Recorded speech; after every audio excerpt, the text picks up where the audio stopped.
The bandage on his cleaner's face was small, but to a man who noticed everything, it was a screaming alarm. Gene Park had built his empire on reading subtle threats. The slight tremor in a rival's hand, the hesitation before a lie.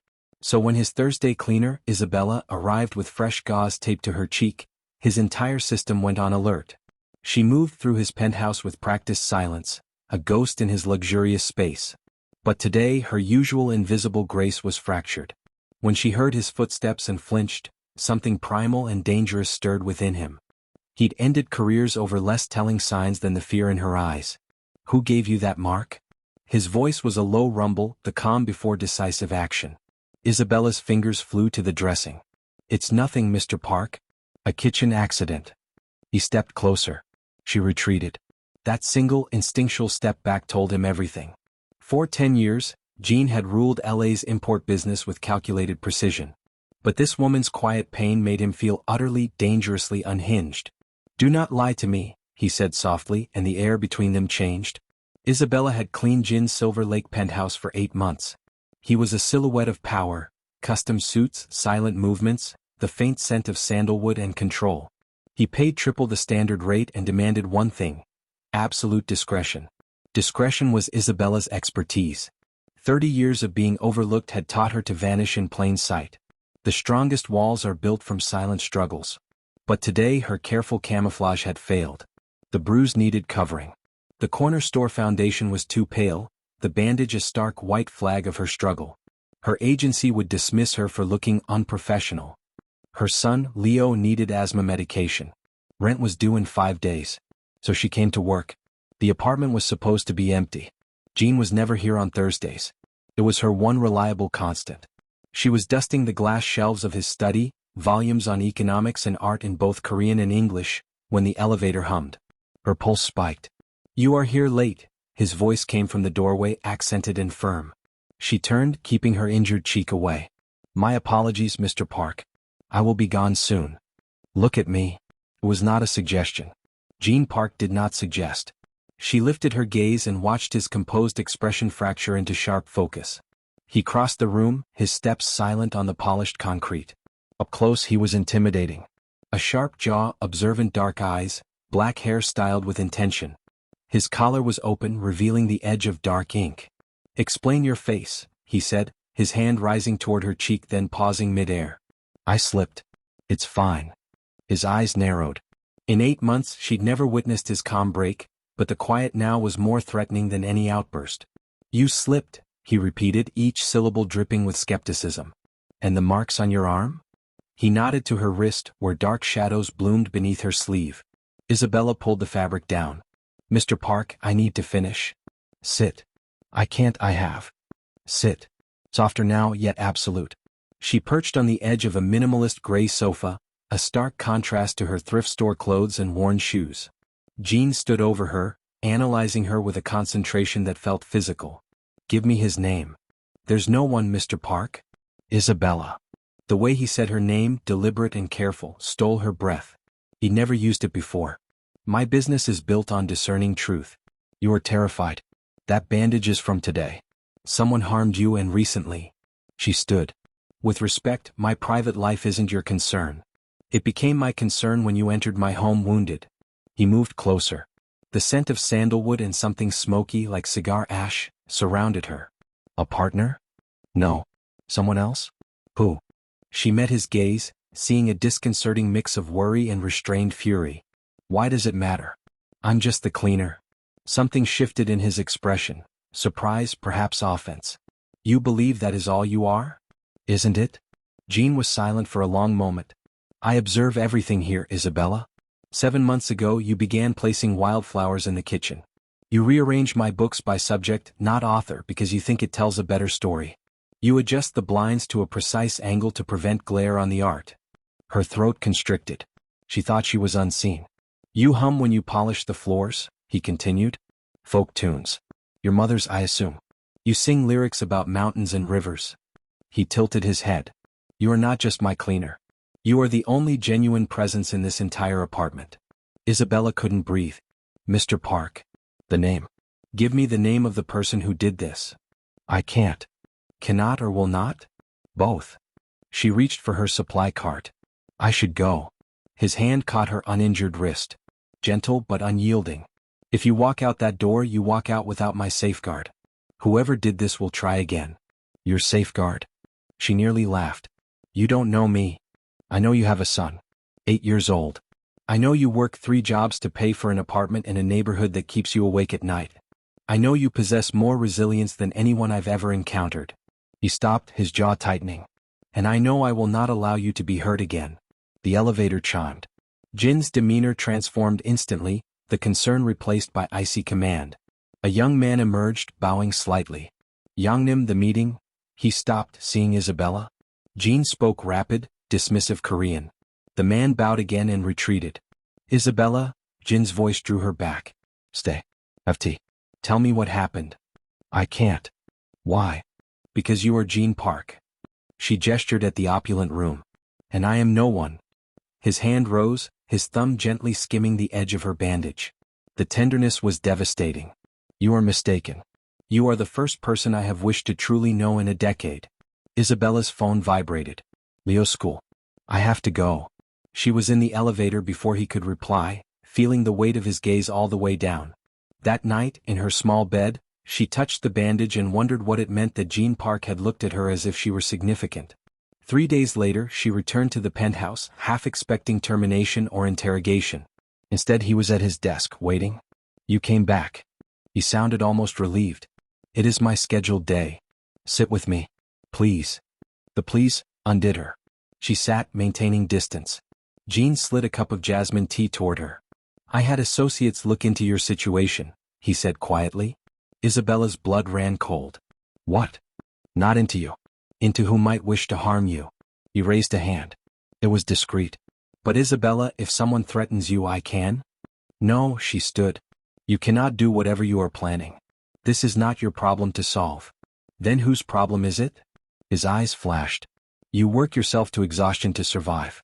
Someone laid hands on you. That makes it my problem now. Why? She demanded.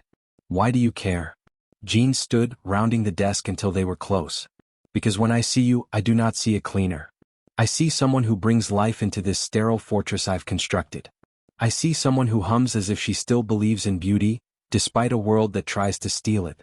You know nothing about me. Then tell me. His hand lifted again, hovering. Tell me everything. This time she didn't retreat. His fingers brushed her cheek, a feather-light touch that ached more than the injury. His name is David, she whispered. My ex-Leo's father. Jin's hand stilled. Where is he? I don't know. He left years ago. He returned last week demanding money, said I owed him for a child he never wanted. Her voice broke. He became angry when I refused. Did he threaten your son? The protective rage in his tone made her look up. Jin's face was stone, but his eyes were fire. He implied things, Isabella admitted. About knowing Leo's school, about how children have accidents. Jin's jaw clenched. He pulled out his phone, typed a swift message in Korean and put it away. That ends now. What did you do? I resolved it. David will forget you exist. You can't just. Isabella grabbed his arm. Jean, whatever you are thinking, don't. I won't have violence on my conscience. There will be no violence. There will be a discussion. His hand covered hers. Isabella, men like David comprehend one dialect. I am fluent in it. I don't want your help. Unfortunately, you have it. He pulled her closer, their breath mingling. I am finished pretending you are not here. I am finished pretending I do not watch the clock for your arrival. Her heart hammered. This is madness. And I'm. You are the woman I think of when I should be focused on mergers. You are the reason I find excuses to be home on Thursdays. His thumb stroked her knuckles. You are the only truth in my life. You hardly know me. Then allow me to know you. He leaned in. Have dinner with me. A real dinner. Bring Leo. Isabella stared. You want to meet my son? I want to meet everyone important to you. I want to understand what inspires those songs. I want. He paused, vulnerability crossing his features. I want to be important to you the way you have become important to me. The elevator chimed. Jean cursed but held his ground. An older man emerged, speaking urgently. Jean replied with sharp words that sent the man away. I must deal with this, Jean said, turning back. But tomorrow. Dinner. My restaurant, Gurium. 7 o'clock. I will send a car. Jean, I can't afford. You are my guest. He lifted her hand, pressing his lips to her knuckles. A current shot through her. Say yes, Isabella.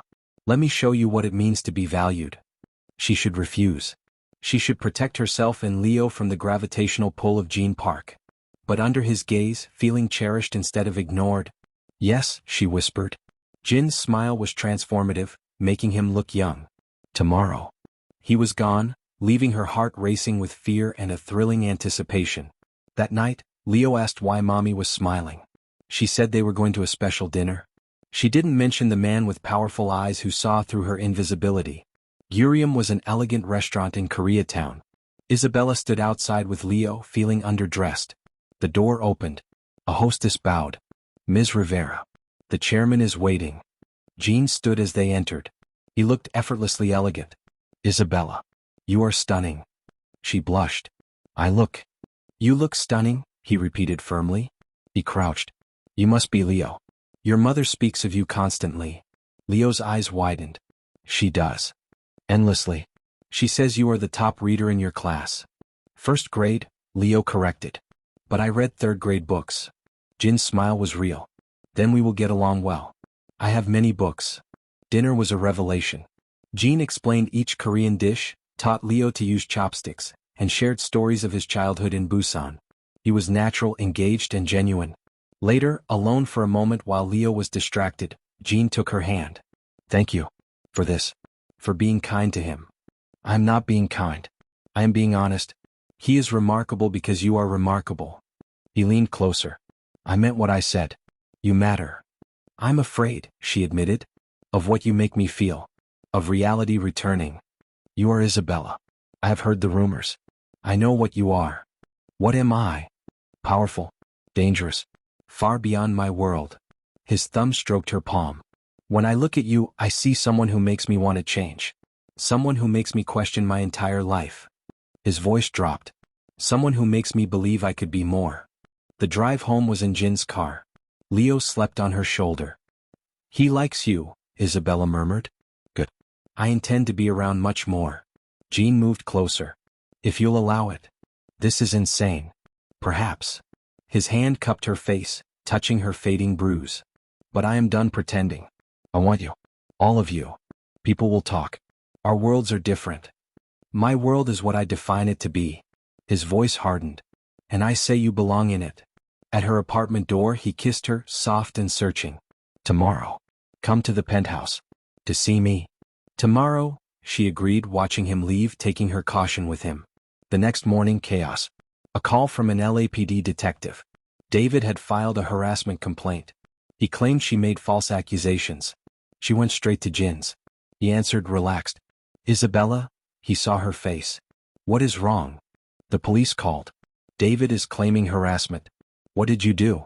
Jin's expression closed. I had a conversation. What kind of conversation? He's lying to the police because of you. He is lying because I ensured he understood the consequences of approaching you again. He stepped closer. The claim will not hold. I have people who... You have people? She stepped back. Jean, I can't be involved in this. I have Leo.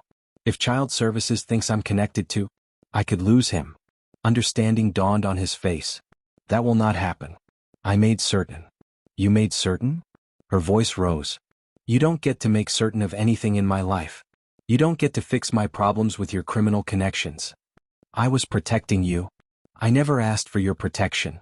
She stopped, realizing the truth. I never asked for anything. You just took over. That is not what this is. Then what is it? You play the hero while I face the fallout. She laughed bitterly. I want my simple life back. The one where I clean houses and raise my son and stay invisible, because invisible is safe. Invisible is a slow death. Jean grabbed her shoulders. You are drowning, Isabella. I am offering you a lifeline. I don't want your lifeline. I want, her voice cracked. I want to not be terrified that loving you will destroy everything I've built. The room fell silent. You love me, he whispered. It doesn't matter. It is the only thing that matters. He pulled her close. Isabella, I will fix this. I swear on my life. That is what frightens me. Your life includes things I cannot be part of. Then I will change. You cannot change what you are, Jean. You have responsibilities. A world I don't understand. So help me understand yours. Let me in. Her phone rang. The detective. As she answered, Jin's face hardened. He began making calls in Korean, his tone commanding. Within an hour, a lawyer was en route, someone was getting Leo from school, and David's complaint was dissolving. It is handled, he said. She looked at this man who could command reality with a phone. I need time. To think. Pain flashed across his face. How much time? I don't know. She left him standing there looking lost. 4 days of silence. She felt hollow. The complaint vanished as promised. She was terrified by how easy it was for him. On the 5th day, Leo asked why they didn't see Mr. Jean anymore. It's complicated. Do you miss him? Yes. Then why don't we see him? Leo's wise eyes studied her. Is it because he's rich? It's because his life is very different. He made you smile, Mama. You don't smile now. That night she couldn't sleep. Her phone buzzed at 2 a.m. Jean, I miss you. Tell me how to fix this. Before she could reply, a pounding on her door. She looked through the peephole. Jean stood there, disheveled and desperate. She opened the door. What are you? I cannot do this. He paced her small living room. 4 days. 4 days pretending I can breathe without you. I can't. Jean, it's 2 a.m. Leo is sleeping. I will be quiet. He wasn't. I spent a decade building a fortress, making myself impenetrable. Then you arrive, humming folk songs and placing wildflowers. Suddenly, my fortress is a prison. You barely know me. I know everything that matters. I know you sacrifice for your son. I know you see light where others see shadow. You believe you are invisible, but Isabella? He crossed to her, cupping her face. You are the most vivid thing in my existence. When you are not here, everything is colorless. Tears filled her eyes. I'm scared. So am I. His forehead touched hers. Terrified. Because you are my vulnerability, and in my world vulnerability is fatal. But I no longer care. I would rather die open with you than live shielded and alone. Your world will not accept this. My world will adapt. Anyone who has a problem with you answers to me. That is what terrifies me. The ease with which you talk like that. Would you prefer I let David hurt you? Let anyone hurt you? His grip tightened. I will not apologize for guarding what is mine. I am not yours. Are you not? He looked at her, his eyes laid bare. Because I am completely yours. Every damaged part of me belongs to you now. I know it is unfair. I know I am pulling you into complexity. But Isabella, his voice broke, I cannot lose you. I will not survive it. Jean, I love you. The words hung between them. I love your strength. I love that you make me want to be more. I love how you are with Leo. I love your wildflowers and your humming and how you rearrange my books. They tell a better story by subject, she whispered, crying. They do, he wiped her tears. Everything is better with you in it. My apartment, my life, me. He took a shaky breath. Let me love you. Let me care for you and Leo. Let me become the man you make me wish to be. What if it isn't enough? What if our worlds are too far apart? Then we will bridge them together. He kissed her, soft and pleading. I will leave my world if you ask.